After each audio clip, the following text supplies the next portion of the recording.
prótesis de miembro superior, ¿cierto? Dijimos que se dividían o se podían clasificar según su función y podían ser de dos tipos, las cosméticas y las funcionales. Las cosméticas tienen una función netamente cosmética, ¿cierto? Solamente reemplazan el segmento, pero no tienen ninguna función desde el punto de vista mecánico.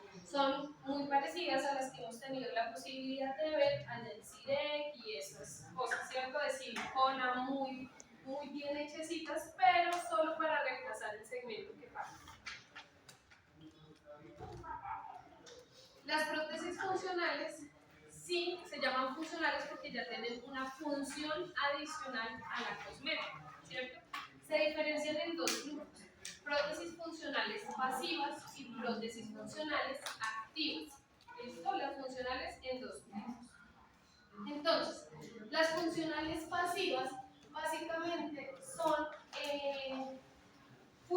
digamos que nos sirven para realizar algún tipo de función, pero que pueden ser más o menos de sujeción o de sostén, agregando una partecita específica o cambiando algo por lo otro. Por ejemplo, estas prótesis, ¿cierto? Acá generalmente va una mano, ¿cierto? Pero lo que hacemos es quitar esa mano y ponerle ese dispositivo para que la persona pueda sostener una bola de baloncesto o lo que sea. De igual manera, son muy adaptadas para deportes, como cambiar el elemento terminal para adaptarlo a una función específica. Eso no se mueve. ¿Sí me hago entender? Son funcionales pasivas, eso no se mueve. ¿Sí? Simplemente se adapta de alguna manera ese segmento terminal para poder asistir a alguna función.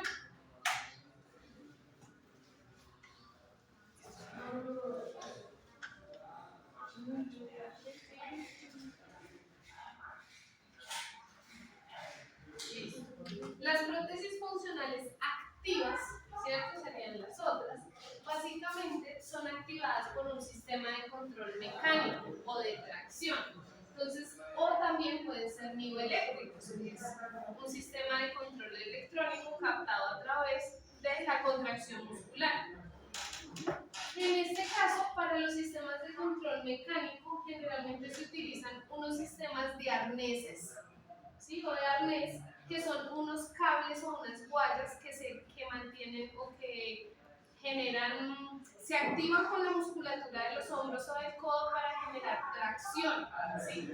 A través de esa tracción se puede manipular o se pueden maniobrar los terminales de las prótesis. Los terminales, digan ustedes, las manos o los ganchos, ¿sí? Que tal vez han visto en alguna prótesis. Este tipo de función de prótesis funcionales están disponibles para todos los niveles de amputación. O sea, podemos tener para desarticulados de muñeca, transradiales, desarticulados de codo, etc. Y algo a favor es que permiten que el usuario pues, desempeñe diferentes actividades porque ya tiene una función de tipo previsible. ¿Listo? No es disociada, esto no sucede ni siquiera con una prótesis mioeléctrica. Las manos que ustedes ven haciendo esto son biónicas, no son mioeléctricas. Las manos mioeléctricas son previsibles, ¿cierto? Igual que las de tracción, es predecible. No son movimientos disociados, ¿ok?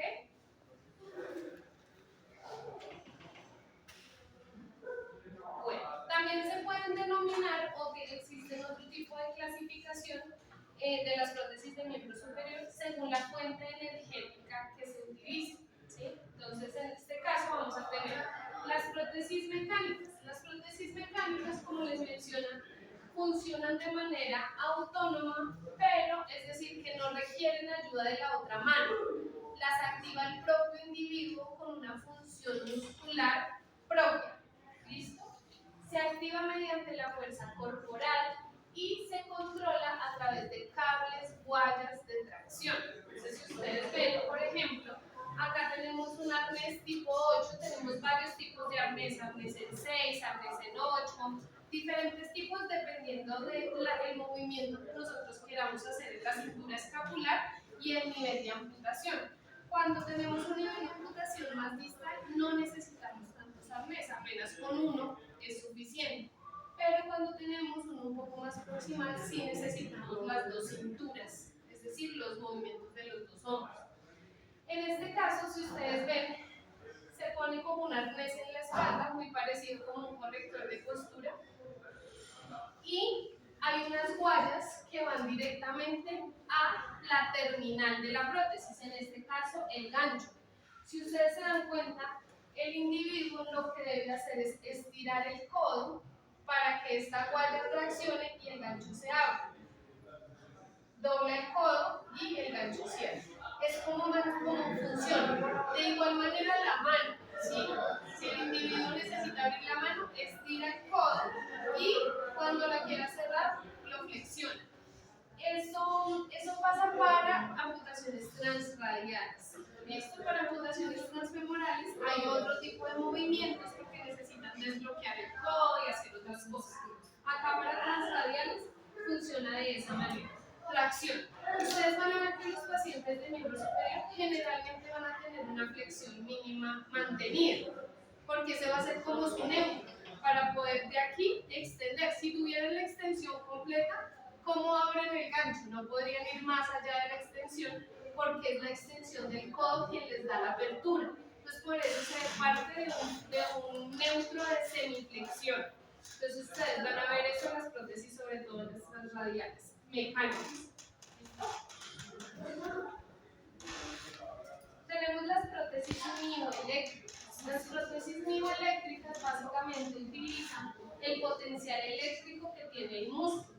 Acuérdense que el músculo se contrae porque llega una señal eléctrica de una inervación, ¿cierto? Llega un nervio diciéndole que se contrae. Entonces, esa contracción del muñón o de algún grupo muscular es captada por unos electrodos, ¿cierto? Como por ejemplo, ¿se acuerdan ustedes? O a los que han ido a terapias, que les ponen algunos electrodos y ustedes ven cómo el músculo se contrae, ¿cierto? Entonces, ahí lo que hacen es potencializar la contracción para poder ejercitar un grupo muscular o lo que sea. En este caso, la contracción muscular se potencializa y es captada por unos electrodos que se ubican donde el vientre muscular es más fuerte y donde la contracción es más fuerte. Generalmente hace unas pruebas, palpa y verifica exactamente dónde están los grupos musculares que se contraen con más fuerza para poder amplificar esa señal y que esa señal pueda ser captada para generar un movimiento. ¿Listo? Entonces, por ejemplo, acá hay varias pruebas que se hacen o que se han hecho para determinar si es viable o no una prótesis mioeléctrica. Entonces, si ustedes ven, se ponen unos electrodos que captan la información eléctrica del músculo, ¿cierto? Y de esta manera, entonces, el paciente puede decir, mire, cuando usted contraiga los músculos epicondilares, la mano se va a abrir. Cuando usted contraiga los epitroqueales, se va a cerrar, o viceversa, porque podemos hacerlo incluso con la musculatura del brazo, el bíceps, tríceps, cualquier musculatura que tenga una contracción fuerte, podemos utilizarla. Y ahí para abrir y cerrar, no movimientos disociados, abrir y cerrar. ¿Listo? Generalmente, pues esas prótesis tienen unas baterías, hay que cargarlas, volverlas a poner. Se necesita que la confección del socket sea supremamente bien hecha porque se necesita un contacto directo del electrodo contra, digamos, el grupo muscular para poder captar esa información y generalmente se hacen en carbono y se ubican muy bien esos electrodos. Muchas pruebas para poder que queden donde es. Las que yo más he visto han sido para amputados transradiales o desarticulados de muñeca. Son, digamos que las bioeléctricas que yo he visto, pero hay para cualquier otro nivel. ¿Qué tenemos? Prótesis híbridas. Las prótesis híbridas son una combinación entre las prótesis mecánicas y las prótesis mioeléctricas. Entonces, ¿qué significa? Que ponen un componente electrónico y un componente mecánico. Entonces, son utilizadas principalmente para amputaciones transfemorales y son controladas igual. Entonces, lo que se puede hacer es que el codo, por ejemplo, sea mioeléctrico, pero pero la apertura de la mano sea mecánica, ¿cierto? Eso se puede hacer, no hay ningún inconveniente, se pueden utilizar los dos mecanismos. En caso de pacientes con muñones muy cortos, es recomendado los codos mioeléctricos para facilitar la flexoextensión pues, del codo y del antebrazo y pues que el paciente pueda utilizar de manera más apropiada su prótesis.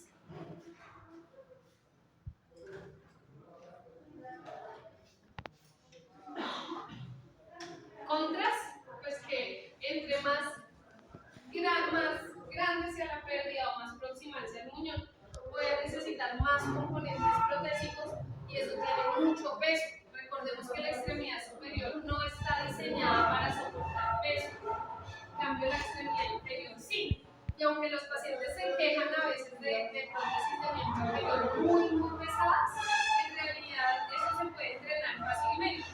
El problema está en miembro superior. Si pesa demasiado, mi paciente va a empezar a tener inclinaciones y va a empezar a favorecer escoliosis, le va a doler el hombro, que el manguito rotador y todas las lesiones que ustedes ya se pueden imaginar. Entonces, cuando nosotros hablamos de los componentes de una prótesis de miembro superior, en este caso estamos hablando de la transhumeral, que digamos que es la más alta que se protetiza. ¿Por qué? Porque las amputaciones desarticuladas de hombro generalmente terminan en prótesis cosméticas. ¿Listo? Precisamente porque no hay un brazo de palanca y es muy difícil que el usuario sin un muñón pueda operar un codo y pueda operar una muñeca y una mano. ¿Cierto? Entonces es complicado. Entonces, en términos generales, una prótesis transhumeral está compuesta por varias cosas que ustedes pueden ver que es muy similar a las de miembro inferior. Primero, un sistema de suspensión. ¿Listo? Segundo, un encaje o una cuenca, que sockets igual va a haber por todo lado. Un sistema de control, ya sea mioeléctrico, mecánico o híbrido, ¿cierto? Y dispositivos intermedios, como por ejemplo son el codo, o la muñeca o el puño. Esos son dispositivos intermedios. Se ponen claros, se necesitan porque yo necesito el codo para flexionar, o si no, un paciente va a quedar con una prótesis completamente extendida, si estamos hablando de un paciente transhumeral.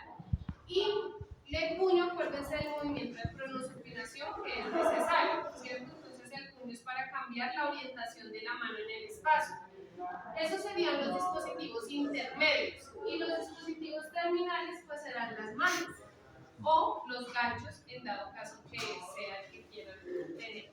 El sistema de suspensión también se utilizan suspensiones anatómicas, supraepicondiliares para el caso de los codos. Digamos que es muy similar, también a veces se utilizan en los sockets, o sea, todo digamos que los principios que ustedes conocen se aplican también para miembro superior.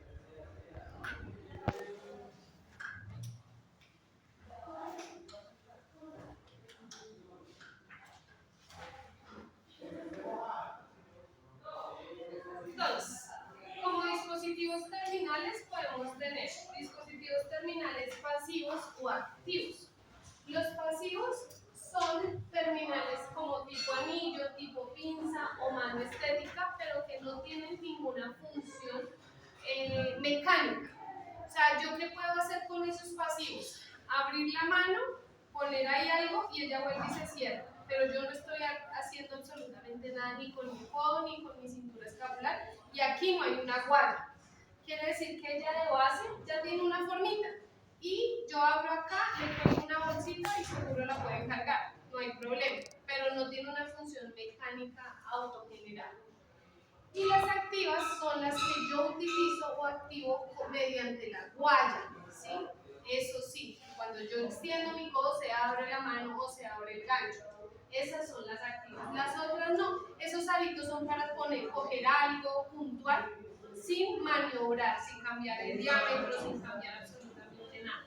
Y las manos igual, netamente estéticas. Aunque su función en sí, por su forma, puede llegar a tener alguna función específica para cargar algo, pero no muy pesado.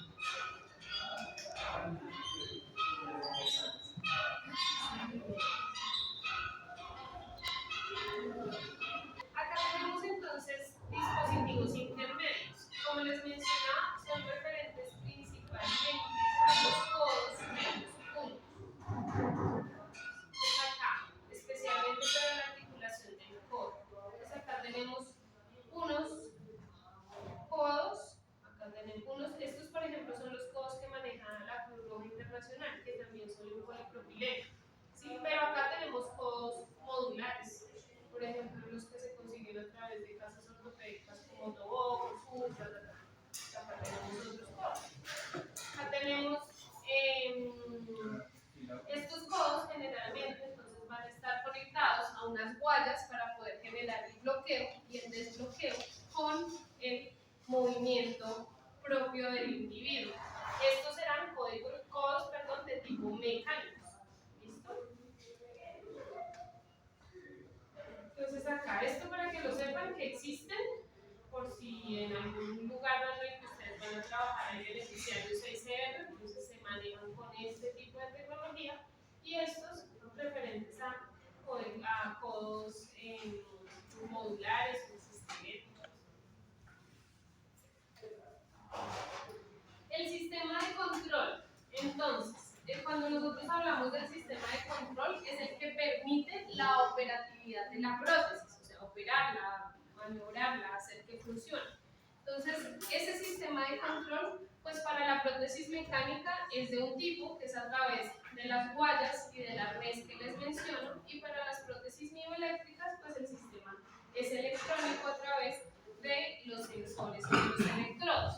Entonces, acá en este caso, básicamente el sistema de control nos va a ayudar a operar principalmente los dispositivos terminales, es decir, la mano o el gancho, ¿cierto?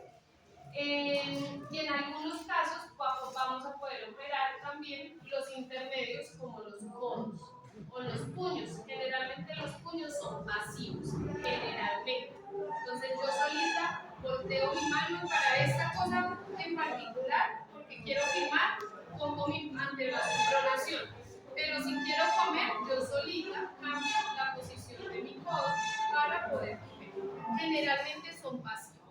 Mecánicos vamos a tener el segmento terminal, mano o gancho y codo. Protésico en dado caso que lo necesite. Entonces en la prótesis mecánica, sin control de un cable, que para las prótesis transhumerales se pueden requerir hasta tres guayas. Y el tipo de arnés pues va a cambiar dependiendo del usuario. Y para las prótesis mioeléctricas, pues serán entonces unos sensores que están muy atentos a la contracción muscular, captando esa contracción, esa información eléctrica, ampliando la señal para traducirla entonces en un movimiento que va a ser generado por unos motores y que va a tener que ser recargado a través de unas baterías.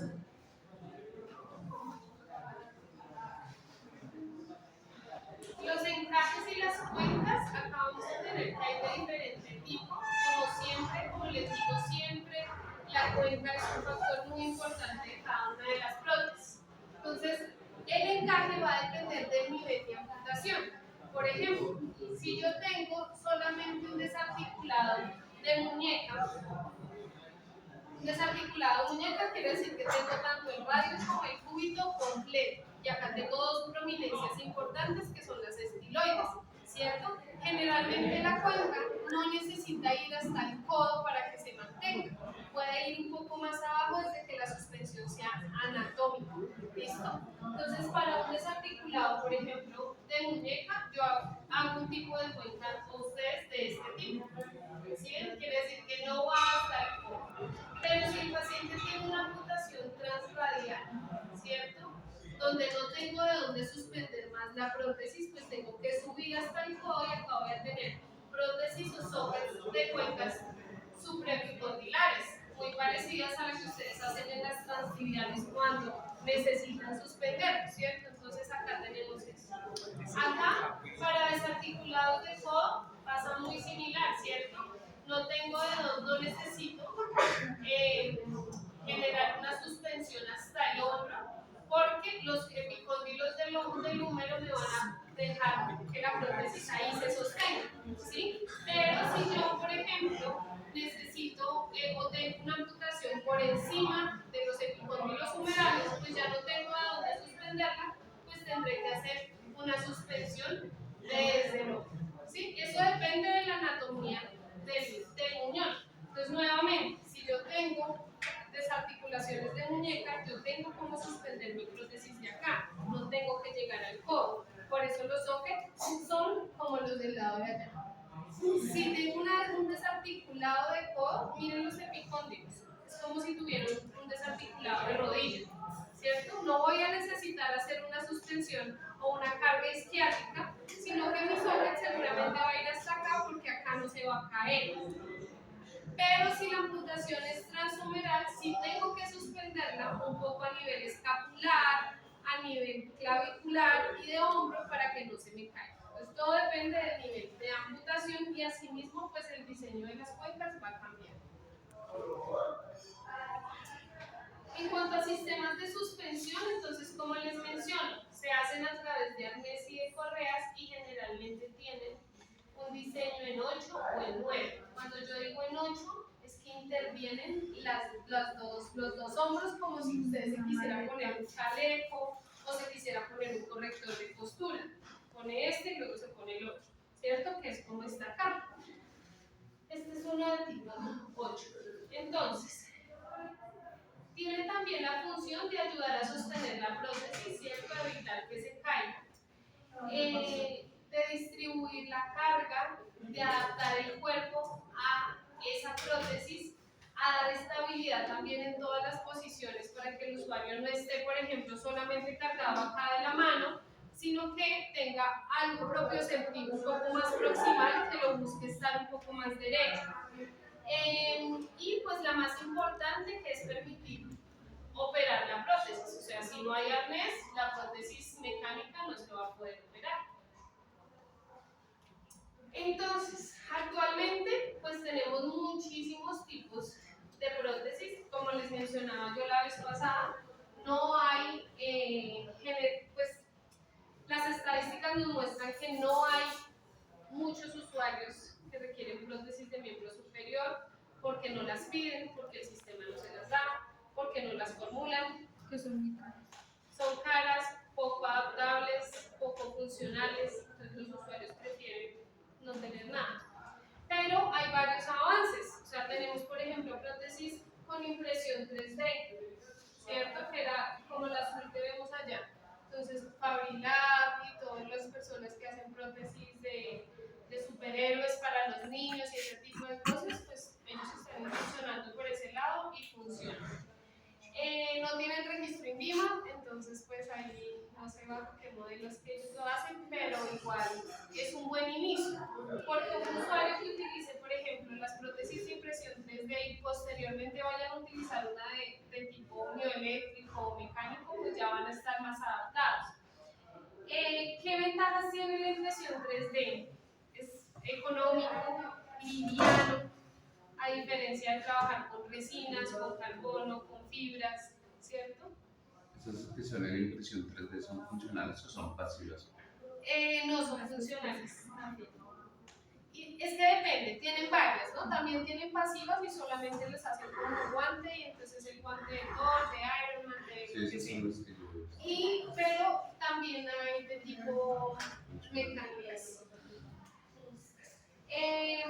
Tenemos manos biónicas, ¿cierto? De hecho, creo que Ivonne de pronto en el Congreso de Guadalajara va a presentar una de una mano biónica muy bacana. En este caso sí vamos a tener movimientos disociados, entonces pues seguro sí.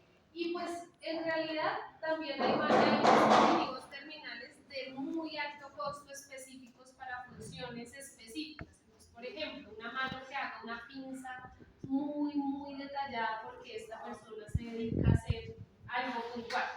¿Sí? Entre más específico, pues más costoso. Pero en realidad, lo que pasa es que eso no llega acá con facilidad. Pero no es que no tengamos avances en miembros superiores, se los puedo asegurar. Que sí hay y bastantes.